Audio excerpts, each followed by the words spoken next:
నమస్తే, welcome to our channel. నేను మీ అనుష.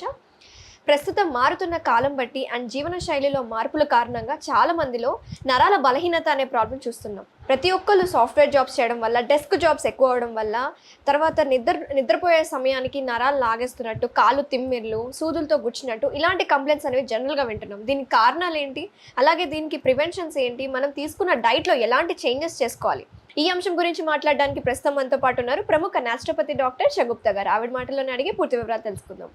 నమస్తే మేడం, ఎలా ఉన్నారు?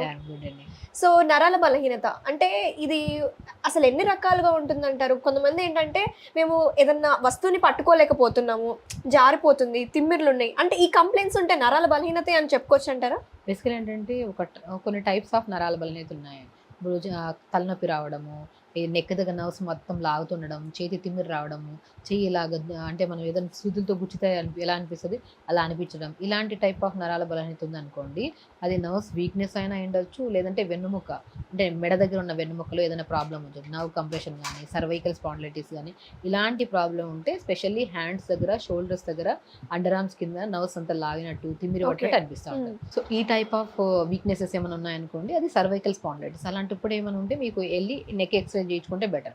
సో నెక్ ఎక్స్రే చేయించుకున్నా కూడా కంగారు ఏమీ అవసరం లేదు. ఏదైనా ప్రాబ్లం వచ్చింది అనుకోండి, దానికి సంబంధించి మనము చాలా ఉంటాయి కంప్లైంట్స్. ఇప్పుడు నర్వ్స్కి నెక్ దగ్గర ఏదైనా ప్రాబ్లం వచ్చింది, హ్యాండ్స్తో తిమ్మిరి రావడం కానీ, హ్యాండ్స్లో ఏదైనా బరువుగా అనిపించడం కానీ, ఏదైనా పట్టుకుంటే చేతులు షివరింగ్ లాగా అనిపించడం కానీ, ఇలాంటి టైప్ ఆఫ్ ప్రాబ్లమ్స్ ఉంటే మాత్రం నెక్లో అంటే సర్వైకల్ స్పాండిలైటిస్ కానీ ఇలాంటి ప్రాబ్లమ్స్ ఏమైనా ఉన్నప్పుడు మాత్రమే ఈ టైప్ ఆఫ్ నరాల బలహీనత అనిపిస్తుంది. అంటే చాలా రకాలు ఉంటాయి. ఓకే, సో మీరు యాజ్ ఎ స్పెషలైజ్డ్ న్యాచురోపతి డాక్టర్గా మాకు ప్రీవియస్ వీడియోస్లో అయితే వెజిటేబుల్స్ గురించి కానీ, జ్యూసెస్ గురించి కానీ, ఫ్రూట్స్ గురించి చెప్పారు. కానీ ఈ వీడియోలో ఏం చెప్పబోతున్నారు, ఏ ఫ్రూట్ గురించి ఎక్కువగా వివరించబోతున్నారు? Specially pomegranate, దానిమ్మకాయ. దానిమ్మకాయ ఎంత స్ట్రెంగ్త్ అంటే, ఇప్పుడు మన బాడీలో ఇప్పుడు నేను చెప్పినట్టు నర్వ్స్, మనం చేతుల్లో తిమ్మిరి రావడం, చేతుల్లో షివరింగ్ అనిపించడం, అలాంటివి ఏమైనా ప్రాబ్లం ఉంటే, నెక్కి సంబంధించిన ప్రాబ్లం అంటే సర్వైకల్ స్పాండిలైటిస్ కానీ అలాంటి టైప్ ఆఫ్ ఇది ఉంటే మనకి ఈ టైప్ ఆఫ్ నరాల బలహీనత వస్తుంది. దానికి మనం పొమోగ్రానైట్ ఎక్కువ ప్రిఫర్ చేస్తాం. ఎప్పుడైతే పొమోగ్రానైట్స్ ఎక్కువ తీసుకోవడం కానీ, లేదంటే కూరల్లో మనం కాల్షియం డెఫిషియన్సీ ఉండడం వల్ల కూడా ఈ తిమ్మిరి రావడం జరుగుతుంటుంది. అప్పుడు మునగాకు కానీ, మునక్కాయ ముక్కలు కానీ కూరల్లాగా తీసుకొని తినడం కానీ, లేదంటే వీటిని నీళ్ళలో వేసుకొని గ్రీన్ టీ లాగా చేసుకొని తాగడం కానీ చేయడం వల్ల మోర్ స్ట్రెంగ్త్ అనమాట. ఇప్పుడు వెన్నుముక్కలో ఏదైనా సర్వైకల్ స్పాండిలైటిస్ అలాంటి ప్రాబ్లం ఉందనుకోండి, మునక్కాయలు ఎక్కువ తినడం వల్ల మనకు ఆ స్ట్రెంగ్త్ అంటే బోన్లో ఏదైనా ప్రాబ్లం ఉన్నా, డిస్క్ బల్జ్ ఏదైనా ఉన్నా కూడా క్లియర్ అయిపోతుంది. పొమోగ్రానైట్ తీసుకోవడం వల్ల డెఫిషియన్సీ, విటమిన్ B12 డెఫిషియన్సీ ఉన్నా, డి విటమిన్ డెఫిషియన్సీ ఉన్నా కూడా తిమ్మిరి రావడానికి కారణాలు ఉంటాయి. సో దానికి కూడా వాళ్ళు పొమోగ్రానైట్స్ తీసుకోవడం వల్ల చాలా స్ట్రెంగ్ గా ఫామ్ అవుతుంది అనమాట. అండ్ కొంతమందికి ఏంటంటే కూర్చొని ఒక 2 minutes తర్వాత లెగిస్తే తిమ్మిరి పట్టేస్తూ ఉంటుంది. మామూలుగా నార్మల్ వాళ్ళకి కూర్చున్నారనుకోండి, ఒక హాఫ్ అన్ అవర్ తర్వాత లెగిస్తే ఏదైనా తిమ్మిరి పట్టచ్చు. ఇలాంటి కండిషన్లో కొంతమందికి డయాబెటిక్ ఉన్న వాళ్ళలో కూర్చొని 2 minutes లేచిన వెంటనే తిమ్మిరి పట్టేస్తూ ఉంటుంది. అలాంటి టైప్ ఆఫ్ నరాల బలహీనత ఉందనుకోండి, వాళ్ళలో డయాబెటిక్ ఏమన్నా ఉండొచ్చు, ప్రీ డయాబెటిక్ స్టేజ్ అయి ఉండొచ్చు, లేదంటే ఓవర్గా వెయిట్ ఉండడం వల్ల కూడా ఇలాంటి ప్రాబ్లం వచ్చి ఉండొచ్చు. అలాంటి ప్రాబ్లం ఏమైనా వచ్చినా కూడా మనం మ్యాక్సిమం పొమోగ్రానైట్సే నేను ప్రిఫర్ చేస్తాను. దానిమ్మకాయలో ఎంత స్ట్రెంగ్త్ అంటే, ఇది వెయిట్ లాస్కి యూజ్ అవుతుంది, నర్వ్ స్ట్రెంథనింగ్కి యూజ్ అవుతుంది. నేను ప్రీవియస్ వీడియోస్లో చెప్పాను, పిస్తా విత్ ఆల్మండ్ మిల్క్ లాగా చేసుకొని తాగండి, అది కూడా చాలా స్ట్రెంథనింగ్ అని చెప్పాను. అలా తీసుకోవచ్చు. అండ్ స్పెషల్లీ ఫ్రూట్స్ విషయానికి వస్తే మనం పొమోగ్రానైట్స్ తీసుకోవచ్చు. సో మనం ఇలాగ వలుచుకొని డైలీ పొమోగ్రానైట్ ఎంత బలం అంటే, ఇందులో ఉన్న విత్తనం కూడా మన నవ్వుకి చాలా స్ట్రెంథనింగ్ యూజ్ అవుతుంది. చప్పటిచ్చి ఉంచేస్తా ఉంటారు, ఆ లోపల విత్తనం కూడా చాలా మంచిది. కానీ ఇంకొకటి మేడం, చాలా మంది జ్యూసెస్ రూపంలో తీసుకోవడం ఇష్టపడుతూ ఉంటారు. మరి పొమోగ్రానైట్స్ జ్యూస్ రూపంలో తీసుకుంటే మనకి పోషక విలువలు తగ్గిపోతాయి అంటారా? లేదు, ఎప్పుడు పొమోగ్రానైట్ ని బై ఇంటేక్ తీసేసుకుంటే బెటర్ అండి. జ్యూస్ రూపంలో ఎప్పుడు తీసుకోవద్దండి. పళ్ళు లేవు, కొరగడానికి ఇబ్బందిగా ఉంటే మాత్రం ఇలా మనం తీసుకోవచ్చు కానీ జ్యూస్ రూపంలో. బట్ మ్యాక్సిమం పొమోగ్రానైట్ ని రాగా తీసుకుంటేనే బెటర్. ఇలాగ మనం ఒలుచుకున్న దాన్ని పిల్లల బాక్స్లో అయినా సరే పొమోగ్రానైట్ పెట్టి పంపించండి. మనమైనా సరే ఒలుచుకొని అప్పటికప్పుడు ఫ్రెష్గా తిన్నాం అనుకోండి, చాలా మంచిది. So any type of nerves, ఇప్పుడు సయాటిక పెయిన్ ఉంది, లంబార్ స్పాండిలైటిస్ ఉంది, ఇలాంటి పెయిన్స్ ఉన్నప్పుడు కూడా నర్వ్స్ వీక్నెస్ అనిపిస్తూ ఉంటుంది.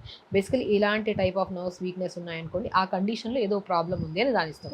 లేదంటే ఊరికేనే తల షివర్ అవుతుంటుంది, కాళ్ళు షివర్ అవుతుంటాయి, అలాంటి కండిషన్లో వాళ్ళకి ఎక్కువ ఆల్కహాల్ తీసుకున్న వాళ్ళకి ఆల్కహాల్ తీసుకుంటున్న వాళ్ళకి స్ట్రెస్ లెవెల్స్ ఎక్కువ ఉంటాయి కాబట్టి దానివల్ల కూడా కొన్ని హార్మోన్స్ ఇంబ్యాలెన్సెస్ వల్ల బాడీ అంతా షివరింగ్ అవుతుంది. ఓకే. అలాంటి టైప్ లేకపోతే వేరే అదర్ హెల్త్ కండిషన్స్ వల్ల కూడా అవుతుంది. షివరింగ్ అవుతుంది. అలాంటి టైప్ ఆఫ్ నరాల బలహీనత కూడా ఫ్రూట్స్ లో మనం స్పెషల్లీ పొమోగ్రానేట్స్ కానీ ఆరెంజెస్ కానీ ప్రిఫర్ చేస్తాం అనమాట. సో విటమిన్ సి ఎక్కువ ఉంటుంది ఇందులో. విటమిన్ సి ఎక్కువ ఉన్న ఫ్రూట్స్ మనం విటమిన్ సి ఎక్కువ ఉంటే లెమన్ అవి ఆరెంజెస్ అనుకుంటాం కదా, లెమన్ ఉసిరికాయ అవి తీసుకోవచ్చు. కొంతమంది గ్యాస్ట్రిక్ ప్రాబ్లమ్ నర్వ్స్ వీక్నెస్ ఎప్పుడైతే ఎవరికైతే ఉంటుందో వాళ్ళకి గ్యాస్ట్రిక్ ప్రాబ్లం ఎక్కువ ఉంటుంది. అలాంటప్పుడు మనం ఎక్కువ లెమన్ కానీ ఉసిరికాయలు కానీ ఆరెంజెస్ కానీ ఎక్కువ ప్రిఫర్ చేయము. సో స్పెషల్లీ పొమోగ్రానేట్స్ ప్రిఫర్ చేస్తాం. పొమోగ్రానేట్స్ తీసుకుంటే గ్యాస్ట్రిక్ ప్రాబ్లం ఉండదు, ఇప్పుడు కడుపు సాఫ్ట్గా ఉంటుంది, స్ట్రెస్ లెవెల్స్ కంట్రోల్ అవుతాయి, ఫైబర్ కంటెంట్ ఎక్కువ ఉంటుంది, more fibre, exactly more fibre. And తీసుకున్నాక ఫేస్ గ్లో కానీ హెయిర్ గ్లో కానీ స్కిన్లో హార్ట్ రిలేటెడ్ ఇష్యూస్ ఇమ్యూనిటీ బూస్టర్గా పనిచేస్తుంది. ఒక్కటి కాదు, చాలా ప్రాపర్టీస్ ఉన్నాయి. అండ్ స్పెషల్లీ వర్క్ చేసేదాన్ని మాత్రం 100% నర్వ్ వీక్నెస్కి నర్వ్ స్ట్రెంగ్త్నింగ్కి. డయాబెటిక్ ఉండే వాళ్ళు కూడా పొమోగ్రానేట్ తీసుకోండి, చాలా లెవెల్స్ కంట్రోల్ అవుతాయి. ఓకే. ఇంకొక విషయం మేడం, అందరికీ తెలియాల్సింది ఏంటంటే పొమోగ్రానేట్స్ని జ్యూస్ రూపంలో ఎలా చేసుకోవాలి. కొంతమంది పాలు పోస్తూ ఉంటారు అండ్ కొన్ని అదర్ మింట్ లీవ్స్ కానీ లేకపోతే కొత్తిమీర యాడ్ చేస్తూ ఉంటారు, వాటర్తో కూడా చేస్తారు. అసలు పద్ధతి right way of making juice ఏంటంటారు? నేను ఏమంటే పొమోగ్రానేట్ జ్యూసే తీసుకోవద్దండి అంట. సో మ్యాక్సిమం పెద్దవాళ్ళల్లో ఎవరికైనా టీత్ ఇష్యూస్ కానీ అలాంటివి ఏమైనా ఉన్నప్పుడు మాత్రం విత్తనాలు తీసేసి జస్ట్ స్మాష్ చేయండి మంచిగా.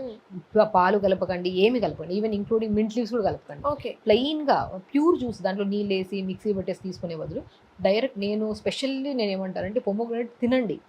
ఎంత తింటే అంత స్ట్రెంగ్త్. ఇప్పుడు మనం జ్యూస్ అంటే డైరెక్ట్ వేసేస్తాం, తింటున్నప్పుడు ఈ సలైవా ఉంటుంది కదా, నాలుగు పైన ఉమ్ము ఉంటుంది కదా, ఆ సలైవాలో కూడా ఇది మిక్స్ అయిపోయి వెళ్ళి న్యూట్రిషియస్గా ఫామ్ అవుతుంది. కాబట్టి మ్యాక్సిమం తినడానికి ట్రై చేయండి. ఒకవేళ జ్యూస్ రూపంలో చేసుకోగలుగుతున్నారంటే కొన్ని ఇలా గుప్పడంత విత్తనాలు తీసుకోండి, మనం జస్ట్ లైట్గా క్రష్ చేయండి. మనకి ఏదైనా క్రషర్ ఉంటుంది కదా, క్రష్ చేసేసి విత్తనాలని సపరేట్గా చేసుకొని పౌడర్ చేసేసుకోండి. ఆ పౌడర్ని పాలలో కలుపుకొని తీసుకోండి, చాలా మంచిదండి యాక్చువల్లీ. అండ్ మన జ్యూస్ని జ్యూస్ రూపంలో తీసుకోండి. కొంతమందికి specially chronic gastritis problem, ulcers లాంటివి ఫామ్ అయినప్పుడు ఈ విత్తనాలు చాలా డిస్టర్బ్డ్గా ఉంటాయి అనమాట.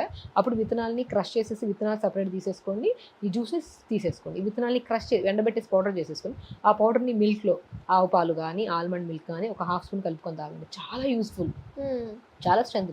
ఆ డిఫరెన్షియేషన్ మీరు ఎలా చూస్తారంటే తాగుతున్న కొద్ది బాడీ ఎనర్జీ లెవెల్స్ కానీ ఆ నర్వ్స్ వీక్నెస్, స్కిన్లో గ్లో కానీ అండ్ స్పెషల్లీ నేను ఏంటంటే నర్వ్స్ వీక్నెస్ కొంతమందిలో ఈ మధ్య జనరేషన్ వాళ్ళలో చిన్న పిల్లల్లోనూ కూడా ఎందుకు వస్తుందంటే ఒక చోట కూర్చుంటున్నారు, లెగట్లేదు, స్కూల్స్ లోకి వెళ్ళి కూర్చుంటున్నారు, ఆడడంతో గ్రౌండ్స్ తగ్గిపోయినాయి పిల్లలు ఆడడానికి. ఇంకా ఆఫీస్లో ఎలా కూర్చున్నారనుకోండి కంప్యూటర్ ముందర, అసలు నేనేమంటే హాఫ్ అన్ అవర్ కానీ 1 అవర్ తర్వాత కానీ లెగిసి కొద్దిగా వాక్ చేయండి ఇటు అటు. ఆ మొబిలిటీ ఉందనుకోండి నర్వ్స్ అనేవి చాలా స్ట్రాంగ్గా ఉంటాయి. మీకు ఏ డెఫిషియన్సీ లేకపోయినా కూడా ఈ నర్వ్స్ వీక్నెస్లు ఇలా వస్తున్నాయంటే మీరు ఎక్కువసేపు ఒకే వస్తువు మీద ఒకే పని మీద కూర్చోవడం వల్ల ఆ నర్వ్స్ అనేవి స్టిఫ్ అయిపోతుంది, దానివల్ల వస్తాయి. సో స్పెషల్లీ డెఫిషియన్సీస్ ఏం అవసరం లేదు, మూమెంట్ లేదు బాడీకి అని. ఆ మూమెంట్ కోసం మార్నింగ్ యోగా చేసుకోండి, ఏదైనా సెక్షన్ కూర్చున్నప్పుడు ఇటు అటు వాక్ చేసుకోండి, ఇలా చేసుకుంటే డెఫినెట్గా ఆ ప్రాబ్లమ్స్ రాకుండా మనం కాపాడుకోవచ్చు. Okay, thank you madam. So ఎప్పట్లానే మంచి డీటెయిల్ ఇన్ఫర్మేషన్ ఇచ్చారు, ఎస్పెషల్లీ విత్ పొమోగ్రానేట్స్ తోటి నరాల బలహీనతకి ఎలా చెక్ పెట్టాలి, అసలు ముఖ్యంగా దీన్ని జ్యూస్ రూపంలో కంటే డైరెక్ట్ చూ చేసుకొని తీసుకుంటేనే దీంట్లో ఉన్న బెనిఫిట్స్ కానీ న్యూట్రిటివ్ ప్రాపర్టీస్ మనకు అందుతాయని చాలా వివరంగా ఎక్స్ప్లెయిన్ చేస్తున్నారు. Thank you so much. నమస్తే మేడం.